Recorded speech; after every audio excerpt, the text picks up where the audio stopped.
আজও কি বলবে বুকে ওর না ছিল না বলে ধর্ষিত হলো ছোট বোন। 8 বছরের ওই ছোট্ট শরীরে যৌন লালসা করেছ পূরণ। আদরের খুকুমনি আজ তার দেহখানি ক্ষত বিক্ষত পড়ে রয়। তোমার যৌন কামড়ে সে তো চিৎকার করেছিল, কাঁপেনি কি তোমার হৃদয়ে? দেশে চলে ধর্ষণ, ঘুমোচ্ছে মহাজন, সে তো শুধু গদিটাই চায়।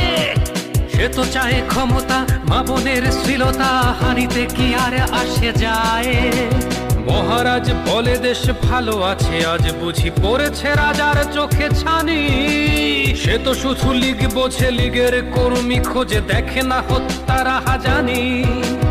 একটি ফুল বাঁচাতে যুদ্ধ করা বাঙালি চুপ করে বসে কেন আজ? বাংলার বুকে আজ জঙ্গিবাদের খাঁটি চলে, দেশে ধর